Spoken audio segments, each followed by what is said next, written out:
மக்களுக்கு நல்லது பண்றதுக்கு அரசியலுக்கு வாங்கடா, கொள்ளை அடிக்கிறது கொலை பண்றதுக்கு மாடா அரசியலுக்கு.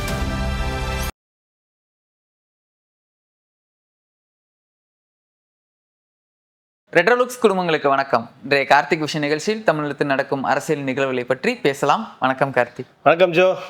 ரெட்ரோலுக்ஸை தொடர்ந்து சப்ஸ்கிரைப் பண்ணுறவங்களுக்கு மிக்க நன்றி. பண்ணாதவங்க சப்ஸ்கிரைப் பண்ணிவிட்டு வீடியோக்குள்ளே பாருங்கள், லைக் பண்ணுங்கள், ஹைப் பண்ணுங்கள், ஷேர் பண்ணுங்கள், கமெண்ட் பண்ணுங்கள். சூப்பர் தேங்க்ஸ் பண்ணுறேன். சூப்பர் தேங்க்ஸ் பண்ணியிருக்கீங்க. அவங்களுக்கும் வந்து மிக்க நன்றிகள். போலாங்களா? தாராளமாக. நான் ஆரம்பிக்கிறேன். நான் சொல்ல வந்தேன், ஸ்வீட் எடுக்க கொண்டாடுன்னு சொல்லுவாங்கல்ல, அந்த மாதிரி நிகழ்ச்சியோட, அதாவது ஆரம்பிக்கும் போதே வந்து ஒரு ஸ்வீட்டுன்னு சொல்ல முடியாது, ஒரு நல்ல தமிழோடு விளையாடுன்னு ஒருத்தர் பண்ணுவார் இல்லையா, அந்த மாதிரி தமிழோடு அப்படின்னு வந்து ஒரு மாதிரி கலந்து விளையாடுவாரு அவரு. ஆமா, இது ஒரு வித்தியாசமானது, நல்லா இருக்கும். ஆனா நல்லா இருக்கும். மே 4ஆம் நாள் சந்திப்புக்கு பிறகு தளபதி மு.க. ஸ்டாலின் அவர்களை நேற்று தான் பார்த்தேன். ஆமா, தளபதி விஜய் இல்லையா? இல்ல, தளபதி மு.க. ஸ்டாலின் அவர்களை பார்த்தேன். அவர் சிஎம் ஆயிட்டார்ல, அதனால தளபதி திரு உதயநிதி, திரு சபரீசன் உடன் இருந்தார்கள். பிரச்சனையே அதுதான் கூட இருக்கு. ஆமா, சபரீசன் தான் பிரச்சனை. ரெண்டு உதயநிதி கூட தாங்க இருக்கணும். இல்லைங்க, உள்ளதான் பிரச்சனையே. இவங்க எல்லாரும் சேர்ந்து தானே. ஆமா, அதை மென்ஷன் பண்றாரு அந்த இடத்துல. ஏன் உடன் இருந்தார்கள்னு வேற ஏதாவது வார்த்தையை போட்டிருந்திருக்கலாம், ஆனா உடன் இருந்தார்கள்னு போடும்போதே நீங்க தெரிஞ்சிருக்கணும். ஆமா. இன்றைய மாவட்ட செயலாளர்கள் கூட்டத்தில் உங்கள் பேச்சு தப்பிப்பு, எஸ்கேபிசம் இல்லாத தலைமை பண்பை காட்டியது என்றேன். தப்பிக்கா பார்க்க அவர் முகத்திலும் உடல் மொழியிலும் தோல்வியிலும் எந்த சாயலும் இல்லை, எதுவுமே இல்லை. அப்படியே நிசப்தமா, அமைதியா. ஆமா, அது பாட்டுக்கு போகலாம். அந்த மாதிரி இன்னும் பல்லாண்டுகள் உழைப்பதற்கான ஊட்டமும் ஊக்கமும் இருப்பதாகவே தோற்றம் தருகிறார். 70+ தானே, இன்னும் ஒரு இளமை புகுத்தி விடும் தான். இன்னும் பல்லாண்டுகள் உழைப்பதற்கான ஊட்டமும் ஊக்கமும் இருப்பதாகவே தோற்றம் தருகிறார். அவரது தோல்வியை எதிரிகள் கூட ரசிக்கவில்லை. ஆமா, கரெக்ட் தான். ஏன்னா கூட இருக்கவங்க தான் ரசிச்சாங்க, எதிரிகள் எடப்பாடி அவர்களே வந்து எடப்பாடி வருத்தப்பட்டாருங்க. பட் ஆனா கூட இருந்த யாரும் ஃபீல் பண்ணலையே, வருத்தப்படலையே. அன்பில் மகேஷ்லாம் சிரிச்சுட்டு தான் இருந்தாரு. ஆமா, திருச்சியில காலியாது பாருங்க என்னன்னு சொல்லுங்கன்னு தான் சொன்னாரு. சேகர் பாபு ஒரு வார்த்தை கூட சொல்லல. ஆமா, என்ன ஏதுன்னு சொல்லிக்கல, சிரிச்சுட்டே போனாரு. உதயநிதி அவர்கள் கூட நான் ரிசைன் பண்றேன், நீங்க அந்த இடத்துல நில்லுங்கலாம் வந்து சொல்லல. அப்படின்போது எதிரிகள் தான் ரசிக்கவில்லை, கூட இருந்தவங்களாம் ரசிச்சிருக்காங்கன்றத அந்த இடத்துல அந்த கவிஞர் மென்ஷன் பண்றாரு. இரவு என்பது இன்னொரு பகலை தயாரிக்கிறது, தோல்வி என்பது இன்னொரு வெற்றியை தயாரிக்கிறது. சரி, புரியுதா உங்களுக்கு? இரவு என்பது இன்னொரு பகலை தயாரிக்கிறது, தோல்வி என்பது இன்னொரு வெற்றியை தயாரிக்கிறது. புரியுது. பேரறிஞர் அண்ணாவுக்கும் தளபதி மு.க. ஸ்டாலினுக்கும் வரலாறு ஒரு ஒற்றுமையை வார்த்திருக்கிறது. பேரறிஞர் அண்ணாவுக்கும் தளபதி மு.க. ஸ்டாலினுக்கும், பேரறிஞர் அண்ணா, தளபதி மு.க. ஸ்டாலின் 1962 தேர்தலில் 50 சட்டமன்ற உறுப்பினர்களை திமுக வென்றெடுக்கிறது. ஆனால் அண்ணா தோற்று போகிறார். தான் மட்டும் சட்டமன்றம் செல்லாமல் தம்பிமார்கள் அனுப்பி வைக்கிறார். அப்போது அண்ணா சொன்னார், ஐரோப்பாவில் இஸ்லாமியருக்கும் கிறிஸ்தவருக்கும் போர் மூண்டது, இயேசு பிறந்த ஜெருசலம் நகரில் கிறிஸ்தவர்கள் நுழையக்கூடாது என்று இஸ்லாமியர்கள் தடை விதித்தார்கள். இஸ்லாமியர்களுக்கு தலைமை தாங்கியவன் சாலடி என்னும் மன்னன், கிறிஸ்தவர்களுக்கு தலைமை தாங்கியவன் ரிச்சர்ட். இறுதியில் ஒரே ஒரு நிபந்தனையோடு போர் நிறுத்தம் ஏற்பட்டது, எல்லா கிறிஸ்தவர்களும் ஜெருசலத்திற்குள் வரலாம், கிறிஸ்தவர்களின் தலைவனான ரிச்சர்ட் தவிர. அதை போலத்தான் அண்ணா வெளியே நின்றார், தம்பிமார்கள் சட்டமன்றம் சென்றார்கள். 2026ஆம் ஆண்டிலும் வரலாறு வட்டமடிக்கிறது. இந்த இடத்துல நீங்க உற்று நோக்கணும், எல்லா கிறிஸ்தவர்களும் ஜெருசலத்துக்குள் வரலாம், கிறிஸ்தவர்களின் தலைவனான ரிச்சர்ட் தவிர. சட்டமன்றம் அதுதான், சட்டமன்றத்துல போக முடியலன்றதை நக்கல் பண்ணிட்டு வந்திருக்காரு. இப்படி ஆகி போச்சு தம்பி அப்படின்னு. இப்படி நக்கல்லாம் பண்ணாங்க, நமக்கு மண்ணை கவுறது புதுசு கிடையாதுன்றத இப்படியும் சொல்லலாம். ஓகே, தளபதி வெளியே நிற்கிறார், தலகர்த்தர்கள் சட்டமன்றம் செல்கிறார்கள். இல்லையே, தளபதி உள்ளதானே போறாரு சட்டமன்றத்துக்குள்ளார. சின்ன பகவதியா? இவர் பழைய தளபதி, குட்டி தளபதி இல்லைங்க, இவர் பழைய தளபதி. இவர் அண்ணா மீண்டு வந்தார், ஸ்டாலினும் டாட் வச்சிட்டாரு, கமா வைக்கல. வருவார் போடல. அதுதான் ஸ்டாலினும் போட்டு டாட் வச்சிட்டாருன்னா முடிஞ்சிருச்சுன்னு அர்த்தம். ஸ்டாலினும் போட்டு ஒரு 3 புள்ளியோ இல்ல கமாவோ வருவாருன்னு நம்பலாம். புள்ளி வச்சிட்டாருன்றதுனால ஒன்னும் சொல்றதுக்கு இல்ல. புள்ளி வச்சாதானே கோலம். சரி, கவிஞர் யாருன்னு நீங்களே சொல்லிடுங்க, நீங்க தான் ஆசைப்படுவீங்க அவரை. கவிஞர் வேற யாருங்க? நம்ம டைமண்ட் முத்து தாங்க. such a nice human being அப்படின்னு புள்ளி வச்சிருக்காருன்னா அது வந்து நீங்க வந்து முற்றுப்புள்ளியா நீங்க வந்து தோணக்கூடாது. ஒரு புள்ளியில இருந்து தான் ஒரு மிகப்பெரிய கோலமே ஆரம்பிக்குது, புரியுதுங்களா? அதுதான் அவர் வந்து மென்ஷன் பண்ண வர்றாரு. பெரிய கமலஹாசன் தன்னந்த நீச்சிருக்க அப்படின்னு போறதுக்கு எதுக்கு இதெல்லாம்? நேர்ல போய் பார்த்து பேசிட்டு வர வேண்டியதான். நேர்ல பார்த்து பேசிட்டு தாங்க. இப்போ பேசிட்டு வந்து இப்ப நேர்ல போய் பார்த்துட்டு வந்துட்டாருன்னா ஒரு கவிதை எழுதிடுவாரு அவரு. புரியுதா உங்களுக்கு? இப்ப யாரையாவது அவர் பார்த்து வர்ணனையெல்லாம் நிறைய. இப்ப இவரு போறாருன்னா இவரை போய் பாக்குறாருன்னா இவரை பத்தி ஒன்று எழுதுவாரு.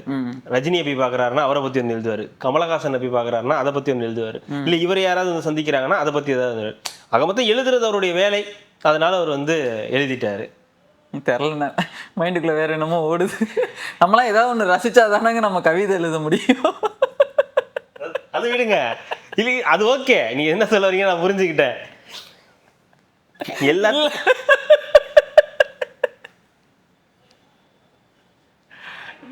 இல்ல எனக்கு அதெல்லாம் இல்ல. இத்தனை பேரை பார்த்தது கவிதையா எழுதிருக்கீங்களே, அந்த பாடகியை பார்த்தது இதே மாதிரி ஒரு கவிதையா எழுதிருந்தீங்கன்னா இவ்வளவு பெரிய பஞ்சாயத்து ஆயிருக்காது இல்ல? எழுதிருப்பாரு. அதுக்குதான் போய் உட்கார்ந்து கிளி. பாடகி என்ன பண்ணாங்க, அவங்க வந்து எழுதிட்டாங்க வெளியே. ஆமா, கவிஞருக்கே கவிதை எழுதினவங்க. அவங்க கம்ப்ளைண்ட் எழுதிட்டாங்க, கவிதை இல்ல கம்ப்ளைண்ட். அவங்க எவ்வளோ வந்து நிறைய விஷயங்களை வந்து தொடர்ந்து சொல்லிக்கிட்டே இருப்பாங்க இவரை பத்தி. இல்லைங்க, அது ஒரு புரியாத சர்ச்சையா இருக்குதுங்க அவங்க 2 பேருக்குள்ள இருக்கிற சர்ச்சை. அது உண்மையாவே இதாகுது. பட் எனக்கு அது இல்லை. ஆனா அவங்க சொன்னதுக்கு அப்புறம் இவரோட அந்த மார்க்கெட் அப்படின்றது இறங்குச்சு. பல இடங்கள்ல இப்ப மணிரத்னம், ஏஆர் ரகுமான் போன்றவங்க எல்லாம் வந்து கூப்பிடுறது இல்லை போன்ற பல விஷயங்கள் வந்து நடந்துச்சு. ஆனா அது ஒரு சர்ச்சையாவே இன்னும் தொடருது அப்படின்றது இருக்கு. அது அப்படியே அவர் பங்குக்கும் அவர் ஒரு ஒப்பாரி வச்சு போயிட்டு.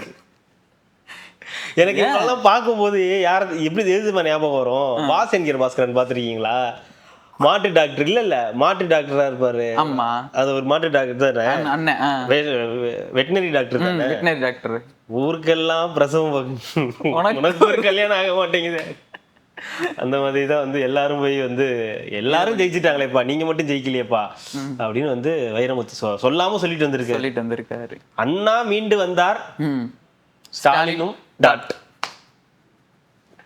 என்ன நடக்க போதோ அவருக்கு தான் வெளிச்சம், எழுதுனவருக்கு தான் வெளிச்சம். நம்ம ஆனா இதை பத்தி மே 4ஆம் தேதியில் அவரு கவிதை எழுதுன அன்னைக்கே சொன்னோமா? ஆமா, மே 4 ரிசல்ட் வந்துச்சு. அதுக்கு முன்னாடி பேசியிருக்கோம். ஊருக்கு போயிட்டு வந்தோன்னே அந்த இதுக்கு கொடைக்கானல் போயிட்டு வந்த இல்ல நம்ம பேசணும். அவர் ஏதோ ஒரு கவிதை ஒண்ணு போட்டிருந்தாரு. எதுக்கு சொன்னாரு? இருங்க எல்லாம் ஓட்டு போட்டதுக்கு அப்புறம் அடுத்து என்ன நடந்துச்சு அப்படின்னு சொன்னாங்க. மூன்றாவது எதிர்கட்சி யாருன்னு தெரியும். செகண்ட் பிளேஸ் யாருக்கு தெரிஞ்சிருச்சு. தெரிஞ்சு வேற ஏதாவது வைத்தியம் பார்க்கணும்னு நினைக்கிறேன் அவருக்கு. ஸ்டாலின் அவர்கள் கூடிய சீக்கிரம் அவருக்கு வந்து ஏதாவது வைத்தியம் பார்ப்பாருன்னு நினைக்கிறேன். ஸ்டாலின் அவர்கள் கேட்டார்ல நம்ம தோல்விக்கு என்ன காரணம்லாம், இதுவும் ஒண்ணு. இவரையும் சேர்த்துக்குங்க அந்த லிஸ்ட்ல. ஒண்ணு இவர் கூட பேசுறதுன்னா பேசிக்கிங்க, ஆனா இவர் வந்து கவிதை எல்லாம் எழுத விடாதீங்க. இவங்க இந்த மாதிரி ஆள் எழுதிதான் உங்களுக்கு எழுதி கூட அங்கேயே வச்சுக்கிட்டு இந்த மாதிரி போஸ்ட் பண்ண வேணாம்னு சொல்லுங்க. எழுதி கீழ்ச்சி போட்டுருங்க, யாருக்கும் தெரியக்கூடாது. அது இல்லைன்னா அவர்கிட்டயே கொடுத்துட்டு வந்துருங்க. அவர் நேராவே போய் அவர்கிட்ட எழுதிட்டு அங்கேயே உட்காந்து பார்த்துட்டு அங்கேயே உட்காந்து வர்ணிச்சு எழுதிட்டு அங்கேயே கொடுத்துட்டு வந்துருங்க. அவங்களும் பார்த்துட்டு அது என்ன ஏதுன்னு பார்த்துட்டு அவங்களும் தூக்கி போட்டு அவங்களே எவ்வளவு காண்டில் இருப்பாங்க. அவங்களே சேகர் பாபு வந்து சேர்க்காதீங்கன்னு சொல்லி கிச்சன் கேபினெட் சொல்லிட்டு இருக்காங்களாம். அடிக்கலாம் போய் இதெல்லாம் நம்ம நீ பேச வேண்டியது. தனி ஒரு படை வச்சு இப்போதைக்கு வர வேணான்ட்டாங்க. விசாரணை நடந்திருக்கு. ஒரு 3 பேரை கொண்ட குழு வச்சு விசாரணை எல்லாம் பண்ணி பார்த்துருக்காங்க. கடைசியா யார் அந்த 3 பேர்? நான், என் வீட்டுக்கார், என் பையன். இல்ல அந்த விசாரணையில வந்து எல்லாரும் வந்து இப்படி ஒரே கை தான் காட்டியிருக்காங்க. படையப்பா படம் பார்த்திருக்கீங்கல்ல, ஆமா. அதுல சிவாஜி கணேசன் அப்படியே திரும்பி போகல, அதோ எங்கள் சொத்து அப்படின்னு அந்த மாதிரி எல்லாரும் சேர்ந்து அவரை கை காட்டியிருக்காங்க. தோலுக்கு யார் காரணம்னா எல்லாரும் இப்படி பார்த்திருப்பாங்க, என்ன எல்லாம் ஏன் சைடு திரும்புறாங்க அந்த மாதிரி வந்து பண்ணதுனால தலைவனை வந்து இது பண்ணி வச்சிருக்காங்க. ஸோ அதனால தலைவனை ஒரு 2-3 மாசம் வீட்டு பக்கம் வர வேணான்னு இருக்காங்களாம். மாவட்ட செயலாளர் பதவியும் பிடிங்கிடுவாங்களா? அதெல்லாம் பிடுங்க மாட்டாங்க. பிடுங்கிங்கன்னு இதுல சொன்னாராம், மாவட்ட செயலாளர் கூட்டத்துல சொன்னாராம். பிடுங்க மாட்டாங்கன்னு அவங்களுக்கும் தெரியும், வாய்ப்பு இல்லை. என்ன இருக்குன்னு தெரியல சொல்லி பழைய நியூஸ் தான் இது. அந்த உரிமை தொகை, மகளிர் உரிமை தொகை வந்து 1000 ரூபாய் வந்து கிரெடிட் செய்யப்பட்டது மகளிர்களுக்கு. நேத்து யாரோ கால் பண்ணாங்களே, நீங்க கூட ஆமா.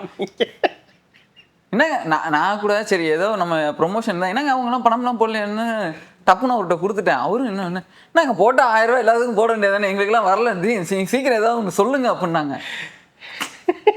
ஒரு செகண்ட் ஒண்ணுமே புரியல, யாரு என்ன பணம் ஒண்ணுமே தெரியல. அப்புறம் டக்குன்னு 1000 ரூபாய் அந்த மகளிர் உரிமை தொகை அப்படின்னு ஒரு விஷயம் சொன்னோம்னா மகளிர் உரிமை தொகை ஏன்னா எல்லாருக்கும் வந்துருச்சு. இந்த கொடுத்த அந்த 1,31,00,000 பேருக்கும் வந்து அவங்க இதுக்கு முன்னாடி கொடுத்தவங்களுக்கு அந்த லிஸ்ட் அப்படியே தான் வந்து போயிருக்கு. அதுவும் பேர் மாறாம போட்டிருக்காங்க, கலைஞர் மகளிர் உரிமை தொகைன்னு தான் போட்டிருக்காங்க. எதுவும் புதுசா அவங்க வச்ச பேர்லாம் வச்சதும் போடல. ஸோ அதே 1000 ரூபான்றதுனால அது அப்படியே வந்து கிரெடிட் பண்ணியிருக்காங்க. உடனே பார்த்தீங்களா, நாங்க தான் எங்களுடைய வலுவான எதிர்ப்பால தான் இது வந்து நடந்துச்சு, நாங்க மட்டும் இல்லைன்னா உங்களுக்கு இந்த 1000 ரூபாய் கூட கிடைச்சிருக்காது அப்படின்னு சொல்றாங்க. அதெல்லாம் இல்ல, நீங்க சொல்லலாம், அவர் முன்னாடியே சொல்லிட்டாரு.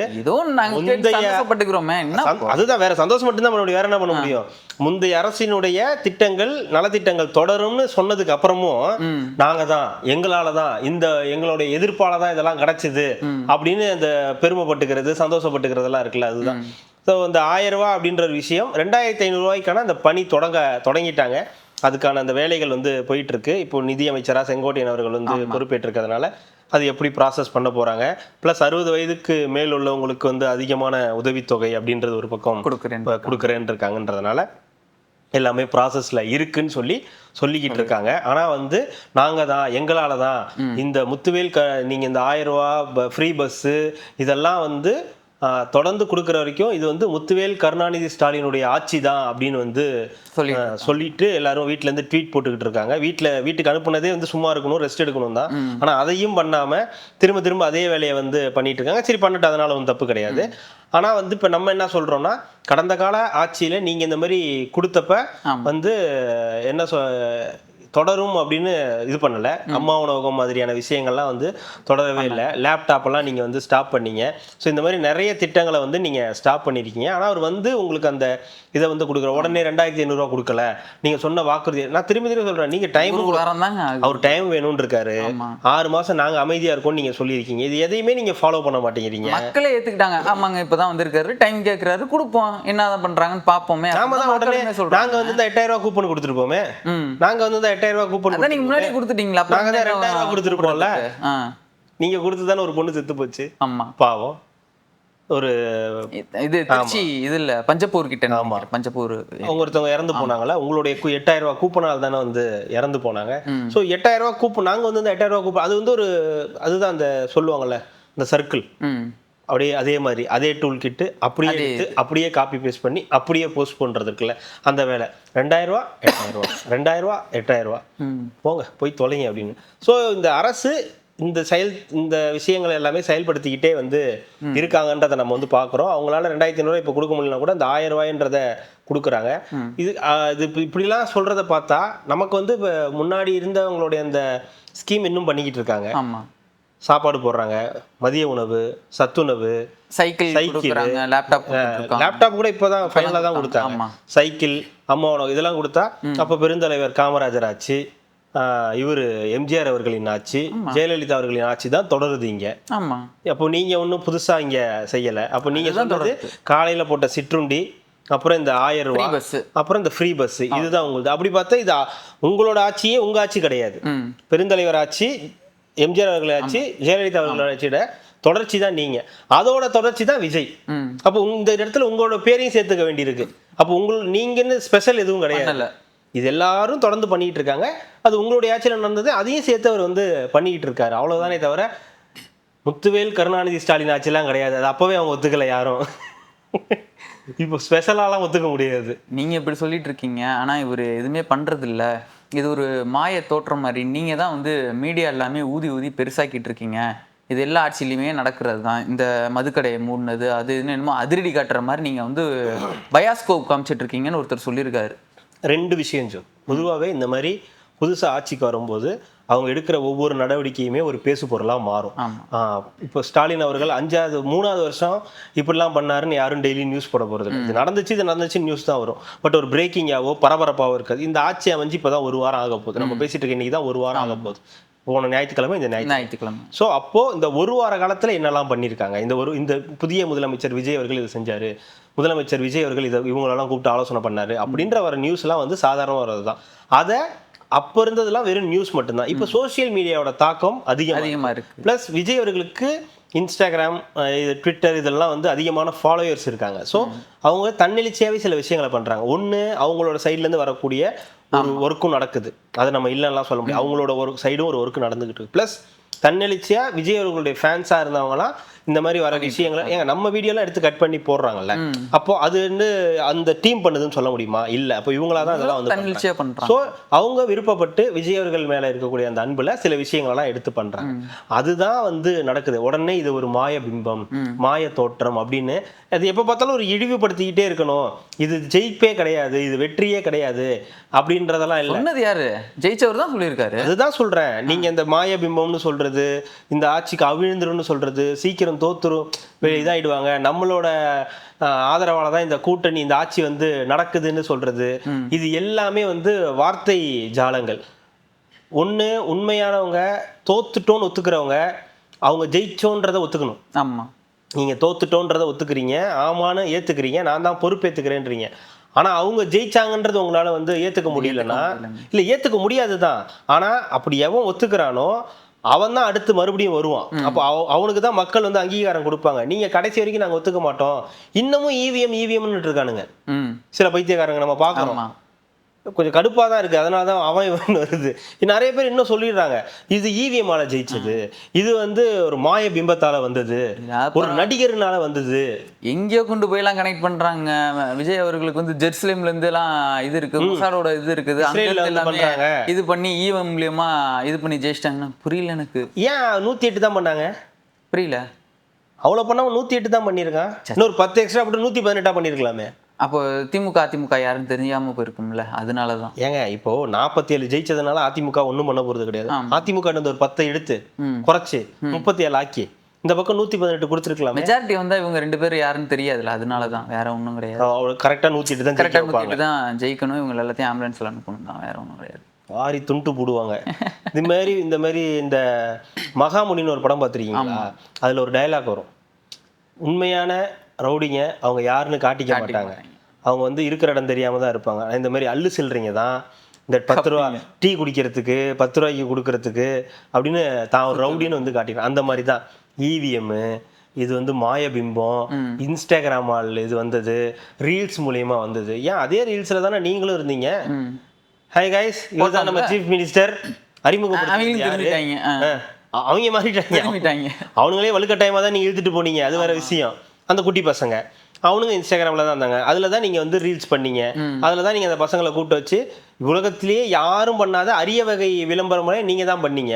அப்புறம் எலெக்ஷன் டைமில் எல்லாருக்கும் தெரியும், சோசியல் மீடியாவில் ஃபுல்லாக உங்கள் விவரம் தான் பெரும் பெரும் பருந்து, பெரும் பெரும் பருந்து, எல்லாருக்கும் ஒரே மாதிரி காசை கொடுத்து வீடியோ ஒரே மாதிரி ஸ்டெப்பு போட வச்சு இன்ஃப்ளூயன்ஸை பயன்படுத்தினீங்க. அதுக்கு முன்னாடியே இருந்தால் செந்தில் பாலாஜியோட அந்த இது 1 லட்சம் சேர் போட்டு 1.5 லட்சம் பேர், அதுவும் வந்து ஃபார்மேட்டு தான். அதுக்கும் எல்லாருக்கும் 5000 10,000 கொடுத்து அதுக்கும் வந்து போட வச்சிங்க. ஸோ சோஷியல் மீடியாவை நீங்கள் யூஸ் பண்ணிட்டு தான் இருந்தீங்க. ஆனால் யார்கிட்ட யூஸ் பண்ணீங்கன்றது இருக்குல்ல, சோஷியல் மீடியாவை நீங்கள் யூஸ் பண்ணணும், இன்ஃப்ளூயன்சரை யூஸ் பண்ணீங்க. இவங்க இன்ஃப்ளூயன்சரை மட்டும் யூஸ் பண்ணலை. இந்த டீம் வந்து தன்னெழுச்சியா ஒரு பக்கம் அவங்களா வந்து இது பண்ண ஆரம்பிச்சுட்டாங்க. யாருக்கெல்லாம் நீங்க இன்ஃப்ளூயன்சர் சொல்லி பண்ண சொன்னா அவங்களே பேக் அடிச்சிட்டாங்க. போட்டதுக்கு அப்புறம் ஐயோ இது செட் ஆகாதுங்க அப்படின்னு இந்த மாதிரி கேள்வி எல்லாம் எல்லாரும். அப்புறம் அதையும் தாண்டி வந்து இந்த அந்த சேனல்ல எல்லாம் கூப்பிட்டு கேள்வி எல்லாம் கேட்க வச்சு உங்களோட மன அழுத்தம் எப்படி இருக்கு, மன நிம்மதி எப்படி இருக்கு, வைப் வித் எம்கேஎஸ்னா எப்படி பண்ணீங்க, அதுக்கப்புறம் அந்த கேள்வி எல்லாமே பயங்கரமான கேள்வி தானே. நீங்க சாதாரண நாட்கள்ல என்ன பண்ணுவீங்க, பாட்டு எல்லாம் பாடுவீங்களா, உங்களுக்கு பாடல் பிடிக்குமா, அது பிடிக்குமா, இப்படி பிடிக்குமான்னு தூங்குவீங்களா, நானே நீங்களே எந்திரிச்சு நடப்பீங்களா, நீங்களே கண்ணை மூடி தூங்குவீங்களா, உங்க கையால நீங்களே சாப்பிடுவீங்களா? இன்னைக்கு விஜய் அவர்களை வந்து கிண்டல் பண்றாங்கல்ல, என்னது அவர் கையாலே அவர் எடுத்து சாப்பிட்டாரா, ஓ சிஎம் ஆபீஸ்லயே உட்காந்து சாப்பிட்டாரா அப்படின்லாம் வந்து சொல்றீங்கல்ல. அவங்க சொன்னது விஜய் லஞ்ச் எடுத்துட்டு வந்துடுறாரு, அவ்வளவுதான். வீட்டுல இருந்து லஞ்ச் எடுத்துட்டு வந்து சாப்பிட்றாருன்னா, அப்புறம் நம்ம பிள்ளைங்க என்ன பண்ணிடுச்சுங்க, அவங்களே ஒரு ஏஐ கிரியேட் பண்ணி டக்குன்னு ஏதோ அது பண்ணாங்களா அவங்க பண்ணாங்களான்னு தெரியல, ஏதோ ஒன்று பண்ணி ஒன்று போயிட்டு இருக்குன்னு வச்சுங்களேன். அப்போ இதெல்லாம் நீங்க முன்னாடியே ட்ரை பண்ணிட்டீங்க. ஆனா உங்களால இயற்கையா நேச்சுரலா உங்களால சோசியல் மீடியாக்குள்ள வர முடியல.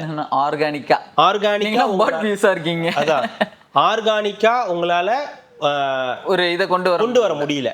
அதை விட மோசம் ஜனநாயகன் ட்ரெய்லரோட பராசக்தி ட்ரெய்லர் பயங்கரமா பீக்கில் போயிடுச்சு, அப்படியே அடிச்சு தட்டி தூக்கிட்டு போயிடுச்சு, வேர்ல்டு ரெக்கார்டு பண்ணிடுச்சு அப்படின்னு. ட்ரெய்லர் வேர்ல்டு ரெக்கார்ட் பண்றது ஒன்றும் பெரிய விஷயம் கிடையாது. படம் ரெக்கார்டு பண்ணுச்சா அப்படின்றத அதான் நொட்டிட்டு தான் போகும். அப்படி பண்ணா நொட்டிட்டு தான். சும்மா அந்த சிவகார்த்திகனை கூட்டு போய் ஒரு படத்தில் நடிக்க வைக்கிறேன்னு கேட்டா நாங்க டெல்லிக்கு பொங்கல் தின அனுப்பி விட்டாங்கல்ல, அதுதான் நாங்க பெரிய நேஷனல் அவார்டு எடுக்கிறோன்னு சொல்லி ஒரு படத்தை எடுத்து அவர் வாழ்க்கை இங்க எடுத்து நல்ல வேலையை அடுத்தடுத்து நல்ல படம் வந்து வருதுன்னு நினைக்கிறேன். அவர் சேஃப் ஆயிடுவாருன்னு நினைக்கிறேன். ஏன்னா சேயோன்லாம் பார்க்கும்போதே தெரியுது ஓரளவுக்கு நல்ல படமா இருக்கு. தாய்க்கிழவி எடுத்த டைரக்டர்ன்றதுனால ஒரு நம்பிக்கையா தான் வந்து இருக்கு. இப்படி சோசியல் மீடியாவில் நீங்க இருந்துகிட்டே தான் இருந்தீங்க, எந்த நேரமும் நீங்க சோசியல் மீடியாவில் தான் இருந்தீங்க. ஆனா தன்னெழுச்சியா வந்து ஒவ்வொருத்தர் வீட்டுக்குள்ளார போன அந்த இதுக்கும் நீங்க வம்படியா நாங்க போவோம்னு சொல்லி போனதுக்கும் வித்தியாசம் இருக்கு. அதனாலதான் இந்த தோல்வி. உடனே இப்போ வந்து இன்ஸ்டாகிராம்ல தான் ஆட்சி பிடிச்சிட்டாங்களாம், அதனால அடுத்து இவங்க இன்ஸ்டாகிராமுக்குள்ளார இறங்க போறாங்களாம், சோசியல் மீடியாவுக்குள்ளார இறங்கி. அந்த நீங்க யோசிச்சு பாருங்க, சோசியல் மீடியாவில் வந்து ஒருவேளை பாட்டு போட்டு டான்ஸுக்குன்னு ஆடணும்னு வந்துட்டாங்கன்னு வச்சுங்க, எப்படி இருக்கும். நேற்றே ஒரு வீடியோ வைரல் ஆகிட்டு இருக்கு, ஒரு வயசான ஒருத்தர் ஒரு பழைய பாட்டுக்கு டான்ஸ் ஆடுறது. அது என்ன படம்னு தெரியல, பாட்டு எனக்கு ஏதோ கேட்ட மாதிரி இருக்கு. கேவலமா இருக்குங்க அதெல்லாம் பார்க்கும்போது. பார்த்துக்குங்க. அப்போ அவங்கலாம் வந்து இன்ஸ்டாகிராமில் வந்து சோசியல் மீடியாவில் வந்து எதனா பண்ண ஆரம்பிச்சா இல்லை, அதை திருப்பி ட்ரோல் பண்ண ஆரம்பிச்சாங்கன்னா இவங்களும் ஒரு மாதிரி மன உளைச்சலுக்கு ஆளாக ஆரம்பிச்சு. ஓட்டு போடுறதுக்கே நம்ம கையில் பூவெல்லாம் சுற்றிட்டு வருவோம். இன்ஸ்டாகிராமில் கேளுங்க, அரைங்கரைமா வந்து இருந்துட போறாங்க, பட்டாப்பட்டிலாம் தெரியுதுப்பா அப்படின்ற அளவுக்கு. நிஜமாலுமா? இல்ல அவர் வரல, இல்ல சொல்றேன், ஓட்டு போடுறதுக்கே கையில சுத்திட்டு வராங்கன்னா இன்ஸ்டாகிராமோ இதெல்லாம் வந்து அந்த ஃபேஸ்புக் எல்லாம் வந்தாங்கன்னா என்ன ஆகும், எக்ஸ்லாம் வந்தாங்கன்னா என்ன ஆகும்னு யோசிச்சு பார்த்துக்கிட்டு இருக்கேன். பெண்கள் நிறைய பேர் நடமாடும் பகுதி இன்ஸ்டாகிராம், பார்த்து இருந்துக்கோங்க. சென்சிட்டிவ் கண்டென்ட் எல்லாம் கொஞ்சம் ஹைட் பண்ணி நீங்க வேற சோசியல் மீடியால வந்து அரசியல் பேசணும்னு இருக்காங்க. பாப்பு என்ன அரசியல் பேச போறாங்க சோசியல் மீடியால வந்துன்னு பாப்போம். நம்ம இவரெல்லாம் எப்படி அப்புறம் அரசியல் பேசுவாரு? அருமை பேச்சாளர்லாம் திமுக அருமை பேச அவரா வாய்ஸ் நோட் அனுப்புவாரு, இன்ஸ்டாகிராம்ல வாய்ஸ் நோட்டை போட்டு அவரு அது என்னது அது போகாது, ஏதோ ஒன்று பண்ணி அவரோட போட்டோ போட்டுருவாங்க, வாய்ஸ் போட்டு அவர் ஒரு 10 நிமிஷம் பேசுற மாதிரி வாய்ஸ் போட்டு அதை அப்படியே ஸ்ப்ரெட் பண்ணுவாங்க அந்த டிஎம்கே ஐடிவிங்கள இதுல. அப்புறம் ஸ்டாலின் அதை குவைட் பண்ணி ஷேர் பண்ணுவாரு, நட்சத்திர பேச்சாளரின் வரிகள் அப்படின்னு போட்டு அவர் வந்து ஷேர் பண்ணலாம். அவங்களுக்கு டிவிகே விஜய்ன்றத டேக் பண்ண தெரியல, ஆக்டர் விஜய் எல்லாருமே ஆக்டர் விஜய் தான் டேக் பண்ணிட்டு இருக்காங்க. விஜய் வந்து வம்படியா பண்றது டிவிகே விஜய்னு ஏன் பார்த்துட்டு வந்த அன்னைக்கு உங்களுக்கு போட தெரியுது இல்ல, அப்பா டேக் பண்றாரு. ஓகே, திருச்சி திருவெரும்பூர்கார் ஏன் டேக் பண்றாரு? கல்வித்துறை அமைச்சர் எல்லாம் ஒண்ணுதானே, அவருக்கும் தெரியாதா? ஞானம் இல்லை, தெரிஞ்சு பண்றதுதான். நாங்க தெரியாம பண்ணலையே, தெரிஞ்சு தானே பண்றோம். ஆக்டர் விஜய்னு தானே வேணும்னு தானே நாங்க வந்து போடுறோம், இல்ல மென்ஷன் பண்ணி தானே போடுறோம். டிவிகே விஜய்னு ஒண்ணு இருக்குன்றது தெரியும், அதையும் நீங்க போடுறது கிடையாது. இப்பதான் சிஎம் ஆஃப் தமிழ்நாடுன்னு ஒண்ணு வந்துருச்சுல்ல, நீங்க எல்லாம் யூஸ் பண்ணிட்டு இருந்தது தெரியல எனக்கு, அது புதுசா இருக்குதுனே அப்படின்னு. பசங்க புதுசா ஓபன் பண்ணிருக்காங்கன்னு பார்த்தீங்கன்னா 2019 என்னமோ ஓபன் 17 பழசுதானா அப்படின்றது. அந்த முதலமைச்சர்கள் மாறும்போது அந்த இதர் போட்டோஸ் எல்லாமே மாறிடும் அப்படின்றதுனால அதுல யூஸ் பண்ணியிருக்காங்க. ஆனா என்னன்னா நிறைய வைத்தறிச்சல், புலம்பல், காண்டு எல்லாத்தையும் பாக்குற மாதிரி இருக்கு. இப்போ வரைக்கும் ராஜ்மோகன் அவர்களுக்கு வந்து இது கொடுத்தது வந்து பிடிக்கல, அந்த கீர்த்தனா அவர்களுக்கு வந்து தொழில்வழித்துறை வந்து பிடிக்கல. என்னடா இவங்களுக்கு வேணாண்டா, எனக்கு தமிழ்நாடே வேணாண்டா, நான் போயிடுறேன்ற அளவுக்கு. என்னன்னா உங்களுக்கு ராஜ்மோகன் வந்து ஒரு பேச்சாளர், அவர் வந்து யூடியூப்ல பேசியிருக்காரு, பட்டிமன்றங்கள்ல பேசுவாரு, சில படங்கள்ல எல்லாம் நடிச்சிருக்காரு, நல்லா தமிழ் பேசக்கூடியவர் நமக்கு தெரியும். நம்ம கூட ஜாலியா அவரை வந்து சொல்றோம், என்னது தமிழ் தாயின் தவப்புதல். அது சொல்றத நம்ம வந்து ஒரு எப்பவுமே ஒரு சொல்லுவார்ல, அதோ வந்து விட்டார் தமிழ் தாயின் தவப்புதல்வன் அப்படின்னு. ஆனா அவர் பேசுற தமிழ்லயோ அவர் பேசுற விஷயங்களையோ நமக்கு கிடையாது, ஜாலியா அவரை சொல்றோமே தவிர. இப்போ உங்களுக்கு என்ன ஒரு 40 வயசு இருக்குமா, ஒரு 40 வச்சுக்கோங்க, 40-45க்குள்ளன்னு வச்சுப்போமே. அவ்வளவுதான் ஒரு 45 வயசுக்குள்ள இருக்கிற ஒரு ஆளு ஒரு பள்ளி கல்வித்துறை அமைச்சர் ஆகிறதா? ஒரு 29 வயசுல இருக்கக்கூடிய ஒரு பொண்ணு தொழில்துறை அமைச்சர் ஆகிறதா? ஒரு 35-38 வயசுக்குள்ள இருக்கிற ஒரு TK பிரபு கனிம வளத்துறை அமைச்சர் ஆகிறதா? உங்களுக்கு எல்லாம் என்ன தெரியும்? அரசியல்லாம் என்னன்னு தெரியுமா உங்களுக்கு? அதுல என்ன பண்ணணும்னு தெரியுமா உங்களுக்கு? அதுல ஏது நடக்குன்னு தெரியுமா உங்களுக்கு? அப்படின்னு உங்களுக்கு பார்த்து பழக்கப்பட்ட அவங்களே தான் இருக்கணும்.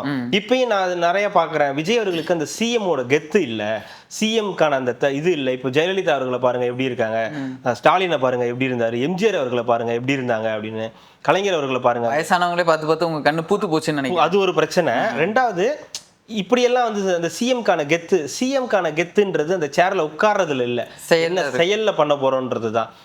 அவருக்கு அந்த கெத்தை எப்படி உருவாக்கிக்கணும்னு அவருக்கு நல்லாவே தெரியும். அவர் நினைச்சிருந்தாருன்னா அவர் என்ன வேணாலும் அதில் பண்ண முடியும். உட்காந்து எவ்வளோ வேடிக்கை காட்டலாம், ஃபோட்டோ ஷூட் மட்டும் பண்ணி விளம்பரம் பண்ணலாம் அப்படின்னு. அந்த மாதிரி பண்ணாம என்னவோ அதை வந்து அவங்க எடுத்து கொடுக்குறீங்களா? ஃபோட்டோ ஷூட்டுக்கு எடுத்து கொடுக்குறீங்களா?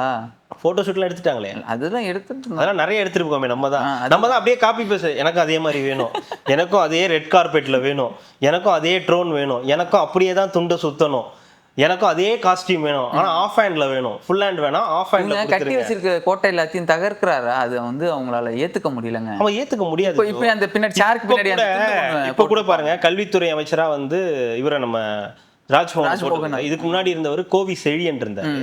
அவர் வந்து சிறுபான்மையினர், அவர் தலித், அவரை வந்து போட்டிருந்தாங்க. இங்க பாருங்க அப்படின்னா, எத்தனை பேருக்கு நீங்க முதல்ல வாய்ப்புக்கு கொடுத்துருக்கீங்க? இதே உங்களுடைய அமைச்சரவையில அப்படி கொடுத்தவங்க எத்தனை பேர் செயல்பட்டிருக்காங்க? இவ்வளவு கேள்விகள் இருக்கு. ரெண்டாவது, எத்தனை பெண் அமைச்சர்கள் இருந்தாங்க? இப்போ கீதா ஜீவன் இருந்தாங்க, அவ்வளவுதான், முடிஞ்சிருச்சு. சரி, இவ்வளவு சொல்றாங்க பெண்களுக்கு, சிறுபான்மையினருக்கு என்ன கொடுக்குறீங்கன்னு. உங்க மாவட்ட செயலாளர்களை மேலே ஏறி உட்கார வைக்கிறீங்க, மாவட்ட செயலாளர்களை கேட்குறீங்க, தோத்துட்டோம் காரணத்தை சொல்லுங்க அப்படின்னு. இப்பயும் என்ன பண்றீங்க? அதே மாவட்ட செயலாளர்கள் மேல எல்லா ஆண்கள் தான் இருக்காங்க, உங்க வாரிசுகள் தான் மேல இருக்காங்க. கனிமொழி, தயாநிதி மாறன், உதயநிதி இப்படிதான் மேல இருக்காங்களே தவிர மத்தவங்க எல்லாம் கீழே தானே இருக்காங்க. அப்போ ரெண்டாவது, இவங்க அக்சசபிளா இருக்காங்க. இப்போ நம்ம பார்த்தோம், ராஜ்மோகன் அவரை பார்த்தோம், நிறைய இடத்துக்கு போறாரு, இது பண்றாரு. ஆமா, இவங்க எல்லாம் நம்மளுக்கு உதவி செஞ்சாங்கன்னு போறாங்க, பேசுறாங்க, வைக்கிறாங்க. ஜெயிச்சதுக்கு அப்புறமேட்டு சொல்றேன், ஜெயிக்கிறதுக்கு முன்னாடி வந்து பல விஷயங்கள் பண்ணலாம், ஜெயிச்சதுக்கு அப்புறம் சொல்றேன். இப்போ அந்த முத்துக்கலையா அவங்க ஒய்ஃபுக்கு வந்து முடியலன்னு சொல்லி ஒரு இது போட்டாங்க, அவங்கள போய் பாருங்கன்னாங்க, போய் பார்க்குறாங்க. எத்தனை அமைச்சர் நீங்க இதுக்கு முன்னாடி இந்த மாதிரி நீங்க போய் பார்த்துட்டு வந்திருக்கீங்க? ஜெயிச்ச உடனே, நீங்க ஆட்சியில வந்த உடனே இந்த மாதிரிலாம் போய் உடனே சொல்ல முடியாது. தாவேகாவுடைய கூட்டங்கள்ல, மீட்டிங்ல, இல்ல ரேலியில ஏதாவது நடந்து அவங்களுக்கு ஏதாவது ஆபத்துனா ஒரு அமைச்சர், அந்த டைம்ல ஒரு அமைச்சர் போவாரு, அவங்க போய் பார்ப்பாரு ஏதாவது ஒண்ணுனா. மற்றபடி நான் அப்படிலாம் கூட போக விரும்பல. பார்த்தாங்க, செஞ்சாங்கன்றது ஓகே. நான் கேட்கிறேன், மக்கள் என்ன நினைப்பாங்க? அக்சசபிளா இருக்குன்னு தானே நினைப்பாங்க. நான் உன்னை பார்க்கணும், உன்கிட்ட பேசினா தானே என் குறை என்னன்றது உனக்கு தெரியும். அது நடக்காது, அது எந்த காலத்துலயும் இந்த இதெல்லாம் நடக்காதுன்றது வேற. ஒரு சிலர் அதனாலதான் மொத்தமா மாத்தி குத்தி தவிர வேற நடக்காதுன்றது ஓகே. ஆனா இங்க என்ன விஷயம்னா, இவங்களை ஏத்துக்கவே முடியலன்றது ஒண்ணு இருக்குல்ல. ஏங்க, அவங்க விஜயே சிஎம்மா என்னங்க? அதாவது காலையில எந்திரிச்சு ஜோசப் விஜய் இந்த கருமத்தை கேட்கவே பிடிக்கல, நியூஸ் பார்க்கவே பிடிக்கலன்னா, அப்ப இதுக்கு முன்னாடி 5 வருஷம் எப்படி இருந்திருக்கும் எல்லாருக்கும்? ஒண்ணுமே இல்லாத 6 நாள்லயே உனக்கு வந்து இந்த ஆட்சி வந்து ரொம்ப இதுவா இருக்குது, கஷ்டமா இருக்குதுன்னு நீ சொல்றனா, அப்ப இதுக்கு முன்னாடி 5 வருஷம் அனுபவப்பட்டவங்க எவ்வளவு பேர் வேதனை இருந்திருப்பாங்க, எவ்வளவு வேதனையா இருந்தவங்க, இந்த நியூஸை கேட்டவங்க எவ்வளவு வேதனைப்பட்டு இருந்திருப்பாங்கன்னு இவ்வளவு இருக்குல்ல. அப்போ ஒரு வன்மத்தை கக்கிறதுக்காகவே ஒரு டீமை வந்து நீங்க முழுக்க உங்களோட எக்ஸ்ல, இன்ஸ்டாகிராம்லாம் வச்சிருக்கீங்க. ரெண்டாவது, நீங்க சொல்லக்கூடிய அந்த பச்சோந்தி அவங்க என்ன பண்றாங்க, ஒரு போட்டோ போட்டு நம்ம பரிதாபங்கள்ல கோபி சுதாகர் இந்த இவனடா பார்த்தாலே, இவனை ஏங்க அடிக்கிறீங்க, பார்த்தாலே அடிக்கணும், அது எப்படிங்க ஒருத்தனை பார்த்தாலே அடிக்கணும்னு தோணும் அப்படின்னு அடிப்பாங்க. ஆமாங்க, இவனை பார்த்தாலே அடிக்கணும் தாங்க தோணும். அந்த இடத்துல ஒரு சிஎம்மோட போட்டோவை, சிஎம் அவர்களோட போட்டோவை போட்டு அது மேல வந்து இந்த கார்ட்டூன் இதுக்கார குளோனா அது மாதிரி போட்டு ஒரு ஜோக்கர் மாதிரி அடிக்கிற மாதிரி வந்து பண்றாங்கன்னா, அந்த சுதந்திரம் உங்களுக்கு இருக்குல்ல, கூச்சமே இல்ல, சந்தோஷப்பட்டுக்குங்க. இல்ல அப்பாச்சில அப்படி இருந்துரும். ஆனா இப்படி பண்ணிட்டு இல்ல, பண்ண முடியுன்றதை தாண்டி, பண்ண முடியுமா முடியாதுன்றதை தாண்டி, இதை பண்ணதுக்கு அப்புறம் உங்களை வந்து திட்டக்கூடாது, எதுவும் பேசக்கூடாது, அவங்கெல்லாம் அப்படியே சூப்பர் சூப்பர் சூப்பர்னு போடணும்னு எதிர்பார்க்குறீங்கல்ல. கம்ப்ளைண்ட்லாம் கொடுக்க தெரியுதுல, போயிட்டு அபியூஸ் பண்றாங்க, அசிங்கமா பேசுறாங்க, நாங்க தொடர்ந்து போராடுவோம், திராவிடம் தான் எல்லாம் தெரியுதுல்ல, அப்ப அதுக்கேத்த மாதிரி நடந்துக்கணும். திராவிடம் தான் இதோ இப்போ நீட்டுக்கு வந்து இவ்வளவு நேரம் அங்க தாவேக்கால இருக்கும்போதெல்லாம் திராவிடம் வரலையா? இங்க வந்ததுக்கு அப்புறம் உனக்கு திராவிடனாலே blood என்னன்னு தெரியாது. வந்துருச்சா? திராவிடனாலே என்னன்னு தெரியாது, பச்சந்திக்கு என்னதான் தெரியும்? ஒண்ணும் தெரியாது, நிறம் மாறதான் தெரியும். நேரம் மறந்தான் தெரியும். அதான் இப்போ கூட இப்ப பாருங்க, நீட்டுக்கு வந்து போயிருக்காங்க, எக்ஸாம் நீட் எக்ஸாம் ரத்தாகி போச்சு 5 வருஷம் தான். அதான் 5 வருஷம் இப்போ உங்களுக்கு தெரியல. இப்ப திடீர்னு ஞானோதயம் வந்துருச்சு, எர்ரா அனிதா போட்டோ எடு, இதை எடு, கிளம்புவோம், டே கலை அலங்காரம் மறுபடியும் முதல்ல இருந்தா அப்படின்ற வெறுப்பா வருதுங்க. அந்த ஒருத்த மாட்டிட்டு நடிப்பானு, ஆமா, ஹார்ட்ல அவார்டா கொடுக்குறாங்க, இப்படி நடிக்கிறீங்கன்ற மாதிரி எல்லாரும் போயிருக்காங்க. கூட்டணி கட்சிகள், திருமாவளவன் எல்லாருமே வந்து போயிருக்காங்க. கலைஞர் ஆட்சியில வந்து 12ஆம் வகுப்பு மதிப்பெண் அடிப்படையிலேயே வந்து பண்ணாங்கன்னு புதுசா ஒரு இதை சொல்லியிருக்காரு. 12ஆம் வகுப்பு மதிப்பெண் அடிப்படையிலேயே மருத்துவம் கொண்டு வரணும்னு. 5 வருஷம் என்ன பண்ணிட்டு இருந்தாருன்னு தெரியல, பாவம். அவரு என்ன பண்ணிட்டு இருந்தாருன்னு தெரியல 5 வருஷம் ஆட்சி பண்ணிட்டு இருந்தோம்ல, தெரியுதா? இப்ப புதிய அரசு அதே மாதிரி பண்ணணுமா? தெரிஞ்சுதான் பேசுறீங்க. மக்கள் பார்த்துட்டு இருக்காங்க, கம்முன்னு இல்லையா, கேட்க மாட்டாங்க. இல்ல இதுல கள்ளச்சாராய சாவுன்னு சொல்லி 63 பேர் இறக்குறாங்க. இறந்து ஒரு 2 வாரத்திலேயே 1 மாசத்துக்குள்ளாரே அடுத்து ஒரு மீட்டிங் போடுறாரு, எழுச்சி தமிழர் மாநாடு, மது போதைக்கு எதிராக போடுறாரு. ஸ்ட்ரெயிட்டா இங்க இருந்து இந்தியாவுக்கே போடுறாரு. இந்தியா முழுக்க யாருமே கள்ளச்சாராயம் குடிக்க கூடாது, மது போதையை ஒழிக்கணும், ஒயின் ஷாப் எல்லாம் மூடணும்னு சொல்லி இங்க இருக்கிற கள்ளச்சாராயத்துக்கு அப்புறம் இன்னைக்கு போராட முடியல, அதை பத்தி பேச முடியல. ஸ்ட்ரெயிட்டா இங்க இருந்து போயாச்சு. இப்ப நீட் மட்டும் என்ன தமிழ்நாட்டுக்கு மட்டுமா இருக்கு? இந்தியா முழுமைக்கு தானே இருக்கு. அது உச்ச நீதிமன்றத்துல இருக்கு, அதை இன்னும் கிளியர் பண்ண முடியல. அதை மாநில கல்வி பட்டியலுக்கு மாத்தணும்னு சொல்லி பேசிக்கிட்டு இருக்காங்க. அப்ப இவ்வளவு பிரச்சனைகள் இருக்கும்போது புதிய அரசு அதே மாதிரி பண்ணணும்னு சொன்னா, என்னால் பண்ண முடியலப்பா, தயவு செஞ்சு நீ பண்ணியிருப்பான்னு அவங்க கேட்குறாங்க. அது வெளிப்படையாக கேட்க முடியலன்றதுனால தான் இந்த மாதிரிலாம் இது பண்ணி, நாங்கள் ஆளுங்கட்சியாக தான் இருந்தோம், பட் எங்களால் பண்ண முடியல, நீங்கள் நல்லா ஆட்சி பண்ணிட்டு இருக்கீங்க, தயவு செஞ்சு உங்கள் ஆட்சியிலேயாவது இதெல்லாம் பண்ணுங்க அப்படின்னு சொல்லிட்டு இருக்காங்க. நீங்கள் அதை தப்பாக புரிஞ்சுக்கிட்டு இருக்கீங்க. உன் பேச்சில் அப்படி தெரியலையே, நீ அப்படி கேட்ட மாதிரி தெரியலையே.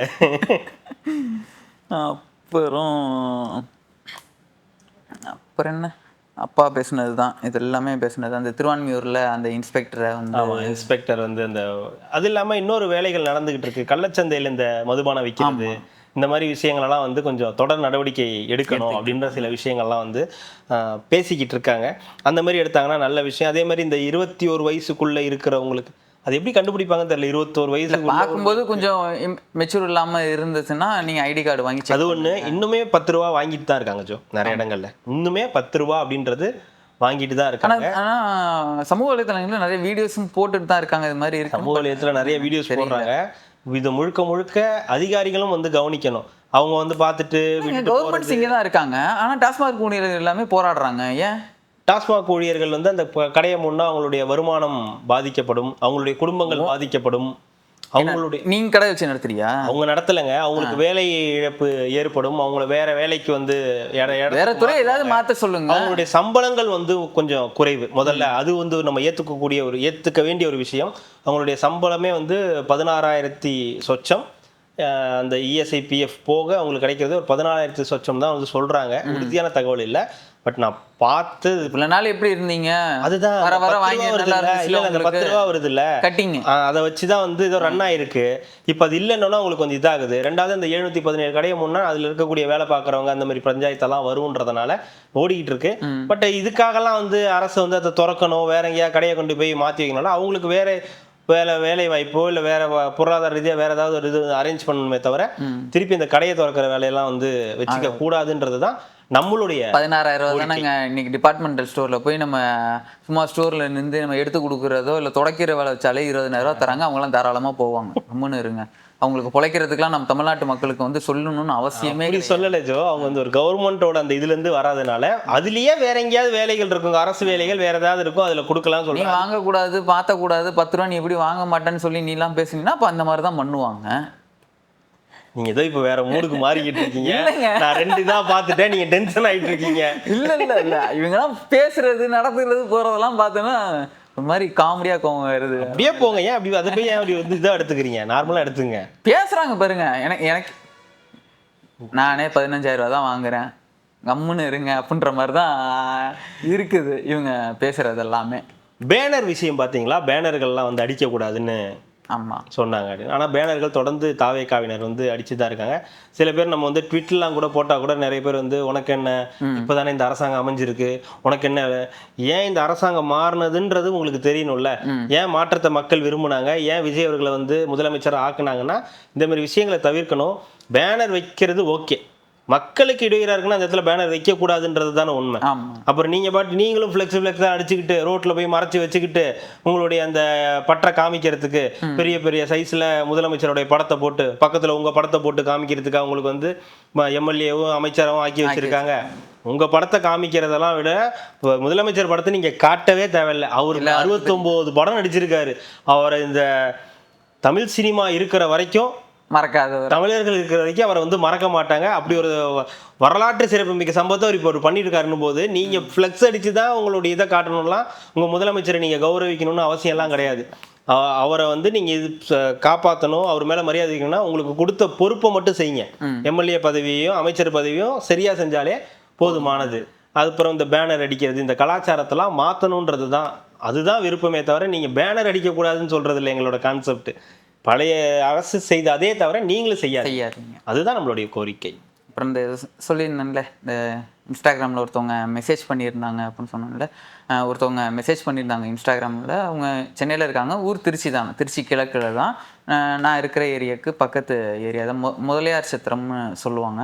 அந்த இடத்துல பார்த்தோன்னா இந்த ரயில்வே ட்ராக்கு கிட்ட பார்த்தோன்னா சின்ன பசங்க, ஸ்கூல் படிக்கிற பசங்க எல்லாருமே போதைப் பொருட்கள் வந்து நிறையா யூஸ் பண்ணுறாங்க, ஊசி இந்த மாதிரி விஷயங்கள் எல்லாமே யூஸ் பண்ணுறாங்க.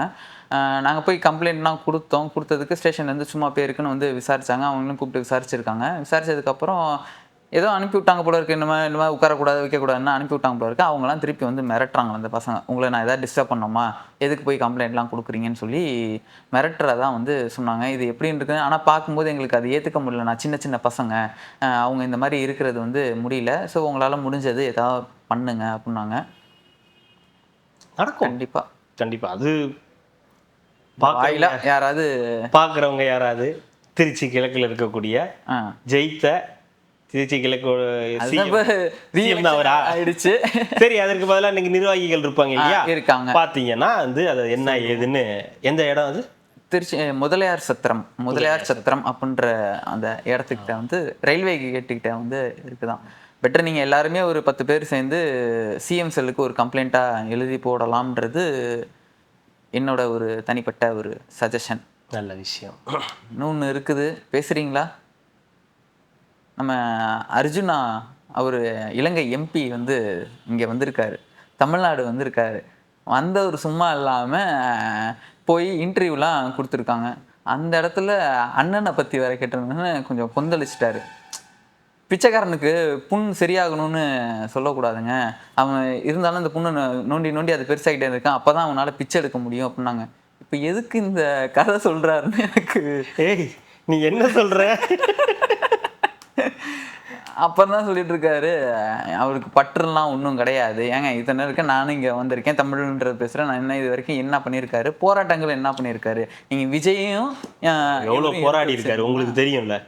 திருநதி வாங்குவா ஜென்ரலா சொன்னேன், அது வாங்குவா, அவர் அதுதாங்க சொல்றாரு. திருநிதி வாங்கி நீங்க இது பண்ணி கோடி கணக்கில் பிரான்ஸ்லயும் ஆஸ்திரேலியாலையும் லண்டன்லயும் கனடாவிலேருந்து எல்லா இடத்துலையும் நம்ம சொந்தங்கள் எல்லாமே வாரி குட்டி இறக்கிறாங்க உங்ககிட்ட, ஆனால் நீங்க எல்லாரையும் ஏமாத்துறீங்க அப்படின்னு சொல்லி காட்டமாக விமர்சிச்சிருக்காரு. அதுக்கு மேலே எனக்கு இன்னொரு ரொம்ப முக்கியமான ஒரு விஷயம் என்னன்னு கேட்டோம்னா, மான்கறி ஊறுகாய், அந்த மான் ஊறுகாய்க்கும் ஆமக்கறிக்கும் வந்து ஒரு நல்ல டெஃபினிஷன் வந்து கொடுத்துட்டு போயிருக்காரு. இது எப்படி சாத்தியம் அப்படின்றதுன்னு கேட்டோம், நல்ல ஒரு டெஃபினிஷன் வந்து கொடுத்துருக்காரு, ப்ரெஸ் மீட்லேயே கொடுத்துருக்காரு. இதெல்லாம் அண்ணன் கேட்டுட்டு பதில் சொல்லுவாரா அப்படின்ட்டு போயிட்டே இருப்பாரு. வீடெல்லாம் கேவலமா என்னைய பேசிட்டாங்க, இது என்ன பெரிய விஷயமா அப்படின்ட்டு அவர் வந்து போயிடுவாரு. அண்ணா ஒரு முடிவு எடுத்துட்டாரு, இனிமே யாரையும் சந்திக்கிறது இல்ல வைக்கிறது இல்ல அப்படின்னு ஒரு முடிவு எடுத்துட்டாரு. முக்கியம் கேட்க மாட்டேன்னு ஒரு முடிவு, அது வேறு, அதுக்கு இதுக்கு சம்பந்தம் கிடையாது. சும்மா அதே சம்பந்தப்படுத்துங்க. மே 18க்கு அப்புறம் எங்களுடைய ஆட்டத்தை மட்டும் பாருங்க, ஒருத்தர் சொல்லியிருக்காரு. ஆமா, மே 18க்கு அப்புறம் எங்க ஆட்டமே வேற அப்படின்னு இருக்காரு. ஆட்டம் ஆடுறாங்க அது தெரியல, ஏதாவது குத்தாட்டமா இருக்கும். யூடியூபரா எங்க ஆட்டமே வேற அப்படின்னு இருக்காங்க. விஜய். ஆமா, அதனால அவங்களாம் சேர்ந்து எனக்கு தெரிஞ்சு அவங்களாம் உட்காந்து ஒன்னா உட்காந்து பேசும்போது இதுதான் பேசுவாங்கன்னு நினைக்கிறேன். விஜய் எப்படி அட்டாக் பண்ணலாம், விஜய் எப்படி இது பண்ணலாம். அப்படி கூட இருக்காது. ஃபஸ்ட்டு கட்சி தலைவர் ஆரம்பிப்பார் விஜய் அப்படின்னு, அப்புறம் அவர் வந்து விஜய் அப்படின்னுவார், மூணாவது இருக்கிற விஜய் அப்படின்னுவார், அதுக்கப்புறம் நாலாவது விஜய் அப்படின்னுவார், அப்புறம் அப்படியே விஜய், அப்புறம் திருப்பி ரெண்டாவது டாபிக் என்னப்பா விஜய் விஜய் விஜய். இப்படி அவங்களுக்குள்ளே இந்த விஜய் விஜய் விஜய்ன்னு தான் போகுமே தவிர கடைசி வரைக்கும் அவங்க பஞ்சாயத்து என்ன, ஏன் தோத்தோம், ஏன் இன்னொன்று பார்த்தீங்களா அண்ணனா இல்லை சாட்டை அவர்களுடைய யூடியூப் சேனலோடைய ஃபாலோயர்ஸ் சப்ஸ்கிரைபரை வந்து 2 மில்லியன், 20 லட்சம். ஆமாம், நாம் தமிழர் கட்சி மொத்தமாகவே வாங்கின ஓட்டே அதுக்கு 19 லட்சம் தானா. சப்ஸ்கிரைபர்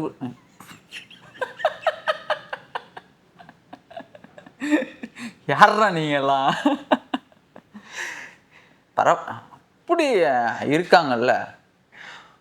20 லட்சத்துக்கு 19 லட்சம் பேர் ஓட்டு போட்டிருக்காங்கல்ல. அப்படி சொல்லாதீங்க ஜோ.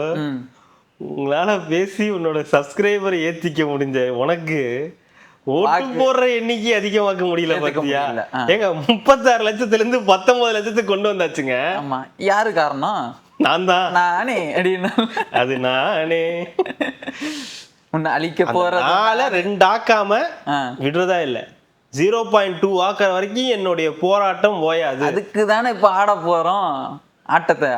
இனிமேட்டு பாப்பீங்க எப்படிலாம் ஆட போறோம். நீங்க ஏதோ ஒன்று பார்த்துட்டு இருந்தீங்களே இன்னைக்கு, இது இப்போ பார்த்துட்டு இருந்தீங்களே நீங்க வந்து பேசுறது கண்டென்ட் வந்து என்டர்டெயின்மெண்ட் அப்படின்னு, ஏதோ அண்ணா ஏதோ பழைய வீடியோவா அது? இது சீமான் அவர்கள் இல்ல இப்பதான் லேட்டஸ்டா தான். லேட்டஸ்டா அது? ஆமா, கொண்டு போய் மைக்க வாயில சொருவி இருக்கான். ஆனா நீங்க பேசுறதுலாம் என்டர்டெயின்மெண்ட், நான் என்டர்டெயின்மெண்ட் பண்றேன், நீ என்ன பண்ற, நீ என்னப்பா பண்ற, நீ என்ன பண்ற, உங்களுக்குலாம் ஒரு நாள் இருக்கு, நான்லாம் வருவேன் வச்சு செய்யறேன், ஒரு நாள் இருக்கு அப்படின்னு சொல்லிட்டு சிப்போ அப்படின்ட்டு போயிட்டாரு அவரு. தேவையாது தேவையாது இன்னமும் நம்புறாரு நம்ம வந்துருவோம் அப்படின்னு. அது அந்த மனநிலைமை தான். நான் வந்து குறை சொல்லல, இவங்களெல்லாம் வச்சுட்டு எப்படி நம்புறேன்னு தான் எனக்கு தெரியலங்க. அதுதான் நான் சொல்றேன், நீங்க வாங்க. எனக்கு அது இவங்கெல்லாம் சீமானவர்கள் எப்படி ட்ரீட் பண்ணணும்னா, சாத்தானே அப்பாலே போதான் எல்லாரும் நிக்கச்சு சாத்தானே அப்பாலே போ, சாத்தானே அப்பாலே போதான். இல்லைன்னா இது இப்படியே கண்டினியூ பண்ணாருன்னா மக்கள் மீண்டும் வந்து சாத்தானே அப்பாலே போயிடுவாங்க சொல்லுவாங்க. அதனால வந்து ஒரு கொஞ்சம் உஷாரா இருக்க வேண்டிய காலகட்டம் இது. உண்மையா சொல்லணும்னா, மனசுல இருந்து சொல்லணும் அப்படின்னா, கேலி கிண்டல் இதெல்லாம் இல்லாம சொல்லணும்னா, உங்களுடைய கட்சியை காப்பாற்ற வேண்டிய கட்டத்துக்கு நீங்க வந்துட்டீங்க. எதனால அப்படின்னு, இப்போ திமுக அப்படின்னு ஒரு பெரிய கட்சி, அந்த கட்சியே வந்து தோல்விக்கு பொறுப்பேற்றுக்கிட்டு என்ன காரணம்னு ஆராயிறாங்க. அவங்களுக்கு காரணம்லாம் தெரியும், பட் ஆனாலும் ஒரு குழு மாதிரி அமைச்சு காரணத்தெல்லாம் இப்ப அவங்க தேடுறாங்கன்னு வச்சுங்களேன். அதுல உடன்பிறப்போட குரலாவது கேட்கறாங்க, அட்லீஸ்ட் கேட்கறாங்க. ரெண்டாவது அது அந்த மேட்ரு, நம்ம திமுக நண்பர் ஒருத்தர் அதை நான் சொல்றேன். ஸோ இப்போ அவங்களே வந்து ஒரு ஆராய்ச்சி பண்றாங்க, அவங்களுக்கு ஒரு 1 கோடி ஓட்டுக்கு மேல விழுந்திருக்கு, அவங்களே இந்த ஆராய்ச்சியை பண்றாங்க, என்ன நடந்துச்சுன்னு தெரியணும்னு நினைக்கிறாங்கன்னு போது 36%லேருந்து 19% வந்திருக்க நீங்க இதை செய்ய வேண்டிய கட்டாயத்தில் இருக்கீங்க. 8 8லேருந்து 4% வந்திருக்கீங்க. 36 லட்சம் ஓட்டுலேருந்து 19 லட்சம் ஓட்டுக்கு வந்திருக்கீங்கன்னா, அப்போ நீங்க ஆராய வேண்டிய இடத்துல இருக்கீங்கல்ல. அப்போ உங்களை நம்பி ஒரு 19 லட்சம் பேர் இன்னமும் ஓட்டு போட்டிருக்காங்கல்ல, அந்த நம்பிக்கையை இன்னும் நீங்க வச்சிருக்கீங்க. ஒரு 2% ஓட்டு வாங்கினா கூட, 4% ஓட்டு வாங்கினா கூட அந்த நம்பிக்கையை வச்சிருக்கீங்கல்ல, அதை அங்கிருந்தாவது நீங்க ஸ்கிராச்ல இருந்து ஸ்டார்ட் பண்ற மாதிரி மறுபடியும் ஸ்கிராச்ல இருந்து ஸ்டார்ட் பண்ணி உங்க கட்சியோட பிரச்சனைகள், மக்களுடைய பிரச்சனைகளை பத்தி பேசுங்க. ஒரு தனிப்பட்ட நபரை மட்டுமே தாக்கி அவரை மட்டுமே டார்கெட்டா வச்சுக்கிட்டு அவரை அழிக்கிறதுல நீங்க குறியா இருந்தீங்கன்னா கடைசி வரைக்கும் அது நகராது. அப்படியே இருக்கட்டுங்க, நீங்க மக்கள் பிரச்சனை கூட பேச வேணாங்க. ஈழத்தமிழருக்கு நீங்க இது வரைக்கும் என்ன பண்ணிருக்கீங்க? நான் வேற சொல்றேன், அடுத்து வந்துடுறேன், அந்த டாபிக் வந்துருக்கேன். அதுக்காக ஏதாவது ஒண்ணு பண்ணுங்க. நான் அதுதான் நடக்காதுல. ஒண்ணு மட்டும் கேட்டுக்கிறேன், யாரெல்லாம் திருநிதி கொடுத்து ஏமாந்துருக்கீங்கன்றத கமெண்ட் பண்ணிட்டு போங்க. இல்ல அண்ணனுக்கு யாரெல்லாம் காசு கொடுத்தீங்க, காசு கொடுத்தது தான் காணிக்கையா சொல்லுவாங்க, அதுக்கு பேரு தெரியல எனக்கு, கொடுத்துருந்து நீங்க காணிக்கையெல்லாம் கடவுளுக்கு கொடுக்கறது. ஆமா, அப்படிதான் பார்த்துட்டு இருந்தாங்க அவரை. யாரெல்லாம் பண்ணியிருக்கீங்கன்றது எனக்கு கமெண்ட்ல சொல்லிட்டு போங்க. இந்த திமுக சில ஆராய்ச்சி எல்லாம் பண்ணுதுன்னு சொன்னாங்கல்ல, அதில் நம்ம திமுக ஃப்ரெண்டு ஒருத்தர் நல்ல தெரிஞ்ச நண்பர், ஹார்ட்கோர் திமுக தான், அவர் வந்து என்ன சொன்னாரு, இல்ல பிரதர், திமுக தோத்ததுல எங்களுக்கு மாபெரும் சந்தோஷம் தான், அதுல ஒரு டவுட்டும் கிடையாது. ஒரே ஒரு வருத்தம், தலைவர் வந்து தோத்துட்டாரு அப்படின்றத தவிர மத்தபடி எங்களுக்கு ஒன்றும் வருத்தம் கிடையாது. இல்லைன்னா நாங்க வெடி வச்சு கொண்டாடுற அளவுக்கு தான் வந்து மனநிலையில தான் இருந்தோம். என்ன ஏன் இவ்வளவு வந்துன்னா, இல்ல ஒரு மரியாதையே கிடையாது. நம்ம ஒரு வணக்கம் வச்சோம்னா அந்த வணக்கத்துக்கு ஒரு திருப்பி வணக்கம் கூட வைக்க முடியாத அளவுக்கு வந்து அவங்க வந்து ரொம்ப இதுவா மாறிட்டாங்க. நம்மளும் தொண்டன் தான், அவங்களும் தொண்டன் தான். இந்த தொண்டர்களுக்கு அவர் ஒரு தலைவனா இருக்காரு, ஒரு மாவட்ட செயலாளராக இருக்காரு, ஒரு அமைச்சரா இருக்காருன்னா அதுக்கேற்ற மாதிரி அவர் நடந்துக்கணும். அதை விட்டுட்டு நம்ம வணக்கம் வச்சா நம்மளை திரும்பி கூட பாக்குறது கிடையாது. 5 மாவட்டத்துக்கு ஒரு 5 தொகுதிக்கு ஒரு இவரு மாவட்ட செயலாளர் அப்படின்னு போடும்போது எப்படி அவங்களால பார்க்க முடியும்? ரெண்டாவது ரொம்ப ஓவர் திமிராயிடுது, ஒரு மதிக்கிறது கிடையாது, ஒரு ஆப்ளிகேஷன் வச்சா அது செய்யறது கிடையாது. ரொம்ப பேசிக்கான விஷயம், வணக்கம் வச்சா வணக்கம் கூட வைக்கிறது கிடையாது, நம்ம கிட்ட பேசுறது கூட கிடையாது. அப்ப கட்சி எப்படி வளரும், என்ன பண்ண முடியும் அப்படின்னு வந்து சொன்னாரு. விஜய் வந்ததுல ஒன்றும் ஆச்சரியம் கிடையாது, எங்களுக்கெல்லாம் அன்னைக்கே தெரிஞ்சு போச்சு விஜய் தான் வருவாரு அப்படின்றது. தலைவர் தோத்ததை தவிர வேற எதுவும் பெரிய வருத்தம்லாம் கிடையாது. அப்ப இதனால இப்ப மறுபடியும் ஷஃபிள் பண்ணாதான் இந்த திமுகன்ற அந்த கட்சி வந்து மறுபடியும் நிலைக்கும் அப்படின்னு சொல்லிட்டு கடைசியா சொன்னதுதான் ரொம்ப ஹைலைட்டான ஒரு விஷயம். அவர் ரொம்ப வந்து ஒரு மாதிரி ஆயிட்டாரு. ஏங்க இவ்வளோ கஷ்டப்பட்டு அங்கே ஓட்டு கேட்குறேன், எல்லாம் மட்டும் இவர் ஒன்றுமே பண்ணல, ரோட்டில் போனார், கையை காட்டினாரு, பிளெயின் கிஸ் கொடுத்தாரு, எல்லாம் கொடுத்து முடிச்சுட்டு அந்த ஹார்ட்டை அப்படி பறிச்சு அப்படி தூக்கி போட்டதுல எத்தனை லட்சம் ஓட்டு விழுந்துச்சுன்னே எங்களுக்கு தெரியலங்க, கண்டே முடிக்க முடியலங்க. என்னங்க ஹார்ட்டை பிரிச்சு இப்படி தூக்கி போட்டதுலயே இவ்வளோ ஓட்டு விழுந்திருக்கு எங்களால் கணிக்க முடியலன்னு அவர் வந்து புலம்பி தள்ளிட்டாரு. ஆனா சந்தோஷம், திமுக தோத்ததுல. அவங்க என்ன சொன்னாருன்னா, இன்னும் ஒரு 10 சீட்டு ஜெயிச்சிருந்தாருன்னா விஜய் 118,000, இன்னும் கீழே திமுக போயிருந்ததுன்னா இன்னும் வந்து அடிமட்ட அளவுக்கு இறங்கி அவங்க வந்து வேலை செய்ய வேண்டிய நிலைமை வந்திருக்கும். இந்த தோல்வின்றது எங்களுக்கு தேவையான ஒரு, இந்த கட்சிக்கு தேவையான தோல்விதான் அப்படின்றத அவர் சொல்லிட்டு போனாரு. உங்கள் பிரார்த்தனைகள் பலிக்கட்டும். அவர் வந்து ஒரு ஹார்ட்கோர் டிஎம்கே நண்பர், ஆனா நல்லவர், நல்ல மனிதர். அதான் சொல்றேன், பல மக்களோட வந்து இன்னொன்னு சொன்னாரு, நாங்கெல்லாம் நினைச்சிட்டு இருந்தோம் திமுக காரங்களாம் ஓட்டு போடல, திமுக காரங்களும் சேர்ந்து விஜய்க்கு தான் ஓட்டு போட்டாங்க, விசிலுக்கு தான். பாக்குறவங்க நம்ம இளைஞரணியில இருக்கிறவங்க எல்லாரும் வந்து பார்க்கும்போதே தெரியுது, இளைஞரணியில இருக்கிற அத்தனை பேரும் விஜய் ஃபேனா இருக்கான், அவன் ஸ்டேட்டஸ் வைக்கிறான், விசில் ஸ்டேட்டஸ் வைக்கிறான், அவனை போய் என்னன்னு கேட்பீங்க, இதெல்லாம் வைக்க கூடாதுன்னு சொல்ல முடியாது. அப்போ அவன் இதுக்குள்ளார இருக்கான், வேற வழி இல்லாம, ஆனா ஓட்டை போய் அங்க போய் போட்டு வந்துட்டான், விசிலுக்கு போட்டு வந்துட்டான், ஒன்றும் பண்ண முடியாது. அப்போ இதை நம்ம வந்து எங்கேயோ தப்பு பண்ணிடுச்சு, திமுகன்றது ஒட்டுமொத்தமா தப்பு பண்ணிடுச்சு. அப்போ இதெல்லாம் அது மட்டும் கிடையாது, விஜய் கணிக்க தவறுனது ஒண்ணுனாலும் இந்த மாதிரியான அணுகுமுறை, ஒரு பண்ணையார்த்தனமான அணுகுமுறை, நாங்க தான் சென்னைனாலே நாங்க தான், திருச்சினாலே நாங்க தான், சேலம்னாலே நாங்க தான், திருவண்ணாமலைனாலே நாங்க தான் இருக்கக்கூடிய ஆட்களுக்கு ஒரு யங்ஸ்டர்ஸ் உள்ள வர வேண்டிய டைம் இது. நான் 10 வருஷம் 12 வருஷம் ஆச்சு நான் இந்த கட்சிக்குள்ள இருந்து, நான் இன்னமும் அங்கேயே தான் இருக்கேன், அடுத்த கட்டத்துக்கே நான் வந்து இன்னும் போகலன்னும் போது அப்ப நான் எப்படி அடுத்த கட்டத்துக்கு நகர முடியும்? அப்ப இவங்க எல்லாம் பிடிச்ச இடத்துல இடையே இருப்பாங்க, நம்ம வந்து நகரவே முடியாதா அப்படின்ற கேள்வியெல்லாம் அவர் வச்ச கேள்வியெல்லாம் நியாயமான கேள்வி. ஸோ திமுகவுக்கு நாங்களே சொல்றோம், இதெல்லாம் தான் உங்களுடைய பிரச்சனை அப்படின்றத ஒரு திமுக காரர் என்கிட்ட பகிர்ந்தார். பேரெல்லாம் சொல்ல முடியாது, சொல்றேன், அவர் என்னோட ஃப்ரெண்டு, அவர் அவ்வளோ பகிர்ந்தார், அதை நான் அவங்கள்ட்ட பகிர்ந்துட்டேன். கண்டிப்பாக கார்த்திக், நாளைக்கு என்னென்ன விஷயங்கள்லாம் நடக்குதுன்னு நாளைக்கு நம்ம பேசுவோம். மிக்க நன்றி. மக்களுக்கு நல்லது பண்றதுக்கு அரசியலுக்கு வாங்கடா, கொள்ளை அடிக்கிறது, கொலை பண்றதுக்கு அரசியல்